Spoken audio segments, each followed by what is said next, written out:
Hello, everybody, and welcome into Between the Ears. I'm Schuyler. That's Christopher Hall, and it is time to dive into this week's matchup with the Cincinnati Bearcats, the old Big East foe, I guess. I don't want to call them rival. I know It's Neil not a talked about it. rival. It's Yeah, I not a know. rival. It'll never be a rivalry. No, Neil talked about it earlier in the week, saying that this could grow into a rivalry. Scott Satterfield said the same thing. And look, it's just not going to happen. I understand where they're coming from, the proximity, but that's literally all there is to it. West Virginia dominates this series 16-3-1. And it's been one-sided all along. There's real no true history other than a few matchups in the Big East. And we all know how this conference realignment thing works, right? I mean, who knows? The Big 12 may not even exist in 5 years, or if it does, it may look completely different from what it looks like right now. So there's no guarantee about anything. They're not even going to be playing each other every year. I think next year they take a year off, right? And then they resume. Something like that. So 3 out of the next 4 years. I mean, rivalries take decades. So if they're yeah, still in the conference 40 years from now, and there's been some meaningful games and some robberies at last second score, you maybe need something you there need other than just proximity. It's still almost a 6 hour drive from yeah, Morgantown, so it's and not proximity, yeah, compared to the rest of the Big 12. But nothing's going to replace Pitt. Nothing. I no. mean, you could say Penn State's more rivalry at this point in Cincinnati. There's at least some old history there. There's just nothing with Cincinnati. They were terrible for a long time. And they got to the Big East. They became a better program. Got some wins, but other than that, I And mean, for it to they're be a down bad rivalry, this year. and for it to be a rivalry, like you need both to kind of win a few games, right? Or Right. or There's or got to be some bad blood in there somewhere. or just For the something bad for a blood. conference championship. They've got to have meaningful games for there to be bad blood. So there just really And hasn't that's been meaningful games. So it and doesn't that, really matter. and that's why the whole West Virginia Marshall thing is what it is. It's not a rivalry. They've never won against West Virginia, and this is kind of a similar situation. But I mean, Cincinnati's got a couple of wins, but it's almost like I wouldn't even say that because I was going to say Oklahoma State, but Oklahoma State's won some games, but it's been clearly dominant. But they've been playing for so long, and it's an in-state game. There's a little bit of difference there, but this is it just doesn't seem like it'll grow into anything. But anyways, back to what actually matters, and that's the game this weekend. Cincinnati rides into this game with their first Big 12 win under their belt. I guess you could call it the first Big 12 win. It really wasn't a original Big 12 member. It's essentially an extension of an American Conference game from last year. So, anyways, it still counts. They feel good about themselves coming. And I just told you before coming on the show, when you look at this team on paper, it just doesn't look like a 3-win team. But there's some certain areas as to why they have struggled so much. What are some of those areas that you see being the biggest areas of trouble for them? Scoring. Scoring's Yeah. definitely, Sometimes it's that simple. yeah. And that's really, red zone. The red zone's been a struggle for them. Oh yeah, 13th or something in the league. 11th actually. So they've moved up 11th. Okay. with probably Houston from the week prior. So, yeah, points have obviously been the biggest issue for them defensively. They've struggled. They get a bunch of yards. They do move the ball, but they're just not punching in the end zone. It is a program that they started 11 new offensive players, to start the season. They had one returning starter. It was the center that came in. I think he didn't start I think he started the last 7 games, if I'm not mistaken. So start the season with 11 new offense starters. Obviously, it's going to take time for Satterfield. Obviously, picked up that win last week. They don't have that legacy win under their belt. You can kind of look at it like they got that kind of monkey off their back, right? Like hunting that first Big 12 win. So now they could probably play a little bit more loose, probably come in with a little more confidence than they would have if they lost that game. You start to feel the pressure as the season goes down. Like, we need to grab that win. We need to grab that win. That kind of pressure's off, so maybe they play a little bit more loose this week. So, but they've obviously struggled. They've been in a bunch of the games throughout the season. They haven't been totally crushed. I mean, they played Oklahoma tough Yeah. at home, so They've obviously struggled on the road. They've struggled all season, but getting away from Cincinnati, away from Nippert Stadium, uh, they they haven't played well, to say the least. So it's really just for this game. This is about West Virginia. They should be able to dictate what they want, get back to the ground game, pick their spots in the passing game. Defensively, obviously, is still a concern. Oklahoma, just like Houston did, exposed them in the secondary. It was a thin secondary coming in to the season with injuries. They took advantage of the matchups at linebacker where they're thin. And that's what good teams do. Oklahoma is definitely a good team, and that's what they did. Good offensive coordinator saw it, understood it, picked it apart, and West Virginia could just never adjust with that. When you don't have the talent, McBeanie's been great. He was actually good in that game as well, but you have three other defensive backs. When they put 4 or 5 wide, they've got to do something. They couldn't go light. They tried to go light in the box. They ran it. So that was just good game plan. I think Cincinnati's not going to be able to do that. Emory can definitely stretch the field, and he's going to be a problem with his legs as well. So the defense is going to be a challenge. I don't know where you go from last week when you get that overly exposed. But I don't know what the final, Cincinnati and Baylor. I don't obviously probably not going to be able to take advantage. They probably just don't have the same. They don't have the same advantages on the outside. So I think defensively right now it's their confidence. Just make simple adjustments and probably just they've started with a base look all season. Just keep the ball in front of you. And last week the offense couldn't keep up. Kind of make them force some throws. It was easy pitch and catches. Talked about before, if the offense can be your best defense at times, just put the pressure on them, force them to have to score. That's what West Virginia had to do last week, and what happened with Garrett. Made some bad throws to carry the ball, but made some bad throws early as soon as that pressure got on that, hey, Oklahoma was going to score probably at ease. What happened second possession? Overthrew, too jacked up. So do the same thing to Cincinnati this week, and you should win with ease. Yeah, I mean, I think last week too. I mean, and part of it was because of how good Dylan Gabriel is. I mean, he knew everything that was coming, and every time you tried to switch up your look, he still knew what you were going to do. And I think that's a tough thing for a defensive coordinator to trying to slow an offense like that down that has a quarterback that can process that quickly and just understand where he needs to go with the football. And not to say that Emory Jones can't do that too, because he can. But I think this week you can probably sit more in your base defense more this week and just kind of quote unquote dumb it down a little bit and not have to play 58 different coverages and all these different odd looks and fronts and I just think you can kind of go to what you have Yeah, played I well mean in the all year. defensive backs can probably hang with these receivers a lot better That was a good than receiving Oklahoma. group last week. Than Oklahoma. Yeah, same thing with Houston. They really talented on the outside. They were young. They've shown in spurts this season when they're on, they're on. Um, one of those games where you caught Oklahoma at the wrong time. They were ready. They wanted that. They wanted revenge for getting that loss last year, and they were definitely hungry after losing on the road twice. And saw it, schemed it up. Drake Stoops had a big game. AB got picked on a lot. He's a safety trying to make plays over there. So picked on Ben Cutter quite a bit as well. There's a freshman. So kind of is what it is in those games. I know it gets ugly.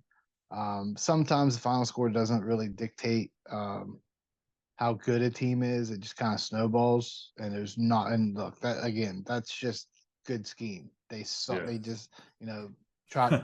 We're going to keep doing it until you stop it. That's the Yeah. best philosophy, and that's all Oklahoma did. They just kept doing the same thing over and over and over because West Virginia couldn't stop it. Why overthink it? Some coaches overthink it. They did not. They just kept attacking the same areas. Emory Jones, and you mentioned it a little bit earlier. I mean, he's gonna run the football. That they have no issues whatsoever with him using his legs. I think he's got over 100 carries this season. So you factor in him plus Corey Kiner, former LSU transfer. Miles Montgomery is a guy I think has been banged up a little bit here and there. I'm not exactly sure what his status is. I think they believe he's good to go, but this is a team that knows how to run the football. They don't pass it a whole lot. They don't pass it very much. or with much success. They only really throw the ball to three different guys. They got two receivers, Smith and Henderson, and then their tight end that they get involved a little bit. But this is a team that wants to establish the run game, and part of it is probably because they know they have to. That's their only chance to really stay in these games in the Big 12. And by running the football with success, they are able to be one of the top teams in the Big 12 in time of possession. So you got two kind of similar teams here in terms of the offensive approach, running the football, playing clock control. That's what Cincinnati wants to do. How difficult do you feel like this will be for WVU's defense to kind of contain Emory Jones? And first of all, it seems like Emory Jones has been in college for 18 years because I'm pretty sure he was being recruited when Will Greer was in college. I could be wrong on that, but I remember West Virginia was in the mix for Emory at one point, and then Ohio State got involved, Florida got involved, and then West Virginia was an afterthought. But how difficult of a challenge is this going to be to face a mobile quarterback as mobile as Emory is? They've seen it before. I think the biggest test for West Virginia is just be physical. Uh, Actually beat up the offense. Seen them do it quite a few times. I think that's really the difference between West Virginia's offenses tonight. They are similar, very similar. The difference is West Virginia's offensive line. They're more physical. And they've been able to control line of scrimmage for the defense. I mean, it goes back, especially in November, it goes back to the same things: take care of the ball, win the line of scrimmage, and that's really what this game is about. Don't let them dictate the line of scrimmage with the running game, and just some of the issues last week too was just I saw it again in the fourth quarter against Oklahoma State is just stay disciplined. Don't get out of your area to try to make a play. Yeah, you make the play, it might be a loss, but what do we see it more often than not? They're big runs and big plays. So just no missed assignments. Uh, Stay under control to where you're at, be in the right spot, and they'll be fine. Because defense, yes, it's thin, yes, it's young, but when they do things the right way and not try to revert back to what they did in high school, where they could just go make a play, um, they've played well. So I think with Cincinnati, their leading receiver, he's a playmaker. They've got a couple playmakers on the outside, but you don't have a bunch, right? Like Stoops is generally the third option. West Virginia don't really have a true nickel corner. So Beanie should be able to not necessarily lock them up, but you should be able to um, kind of keep it under control on the outside. So it's all about the linebackers fitting in the gaps, defensive line, same thing. Just don't run uphill, stay in your spot, and they should do well. So flipping over to the other side, West Virginia, when they have the ball, this is, I think, a really good opportunity for Garrett to kind of use his legs, be creative, extend plays with his feet, because Cincinnati the last 2 weeks has given up some yardage to the quarterbacks on the ground. Donovan Smith was the leading rusher for Houston last week. Outside of him, they had absolutely no running game at all. And then the week before, I can't remember who they played off the top of my head, but they gave up some rushing yards there too. I want to say it was like 50 or 60 yards on the ground. So this is, I think, an opportunity for Garrett to make some plays with his feet. And he's probably going to have to, honestly, because this is a very, very underrated defensive front, spearheaded by maybe one of the best defensive linemen in the Big 12 and Dante Corleone. Yeah, for Garrett, obviously coming off of his worst game of the year by far last week, and it's just about him. Same thing, same thing as everybody else. Do your job. Don't try to overextend yourself, and just hit those easy ones. I think we talked about last week. Those aren't necessarily easy passes, but he's got to hit those swing passes, the quick outs, the short ones over the middle, get some touch on it. Obviously, jacked up playing at Oklahoma last week. That first drive was great, Yeah. absolutely great. After that, again, felt the pressure, and you can kind of see it in his play. So I think he just needs to stay within himself. Um, Read it. They're probably going to sell out on Jaheim White, I'm sure. They'd probably rather stop him than Garrett. But yeah, he's gonna have to make some plays. He's gonna have to make some guys miss. But I think more importantly, they're probably gonna, like everybody else, make him beat you with his arm. So I'm sure they're gonna do a loaded box and say, hey, I think our guys can cover your guys. So he's gonna have to make some throws at the end of the day. And just extend it. I'd rather see. I think everyone would rather see, kind of, especially on the staff, would rather see him extend the play than take off downfield. But of course, pick your spots. I mean, if there's 20 yards in front of you, run, just Yeah, go. right. But that's just part of his process right now. That's where he's gotten better at that, and just let your guys make plays downfield. Would like to see the tight end more involved. Oklahoma kind of took Cole Taylor out a little bit. Of course, Garrett was seeing ghosts. He admitted it after the game. So I think for him, just stay calm. Don't worry about, yeah, you've seen quarterbacks get yards on the ground, but at the end of the day, you got to make the right reads or you're not going to get yards. So for him, just make the right decisions. Pull it when you can. But most times, just let Jaheim do his thing this week. I'd like to see Jalen, Donaldson probably not going to be in. I like to see Justin Johnson if he's healthy get in there and get some tough runs. So if you can get those two in the mix where they're both downhill running fast, kind of neutralizes that defensive line a little bit when you can hit the hole quickly and not let them work so much. So that's really it for the offense. I think it's really Garrett Green. Just be steady, be calm, cool, collective. Go through your progressions. It's not there. See if you can extend it and let your receivers make play. If not, take off. That's a good point there. I was going to ask you about CJ. I mean, him in his status, if he's not able to go, you like to think that you're okay there at running back because you've got production from Jaheim, Justin Johnson. Jalen hasn't played in a while, but maybe this is an opportunity for him to get some touches. But when you have this defensive front that Cincinnati has, again, speaking with Corleone, that's going to be a fun matchup between him and Zach Frazier. By the way, a lot of NFL scouts, I guarantee, will be in Morgantown this weekend to watch that. But how do you go about losing a guy like CJ if indeed he is out? How do you replace that? How do you counter that? I think you just keep running your offense. Short yardage, obviously, if you go back and look at it, he hasn't been that successful in short yardage. Obviously, everyone kind of knows it's coming. They're just sending more guys than they can block. So I think with Jaheim, that kind of it takes it away a little bit, right? Because he can bounce it outside. It's not so much just crashing in because CJ's a load. You got to get two or three guys on him. Where Jaheim, he's twitchy. Obviously, he's twitchy. He can bounce outside and take it to the house. So I think in a sense, I won't say it neutralizes, but it makes them have to be more disciplined up front in their gap control. So I think if you match that, and then if you put in Justin Johnson, he hits so quick.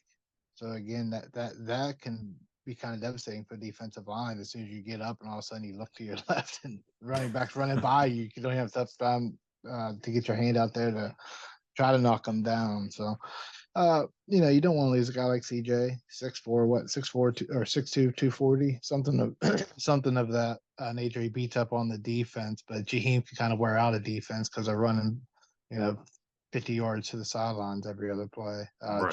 chasing him around as he sinks to the defense. So I think for him, he just got to continue to just run. Some of the things CJ's had to do this year, where he's learning how to play running back more. He's just been in his head thinking about it too much. Where Jaheim's just running. For him, just keep running. Don't overthink the process. He's probably more likely will get more snaps. He just needs to run. Just take the ball and run. My keys for this one offensively, I think you've got to get this team going sideways. We saw how Neil kind of used that game plan against Houston, where it was just so much pre-snap motion, so much window dressing, and they'd run it to the left, they'd go to the right, they'd throw it to the left, they'd throw it to the right. It was just back and forth, really kind of wearing down that Houston defense. And I think it's going to be the same approach here because it's kind of a similar defense when you look at it and how they're built and where their best players are. They're up front.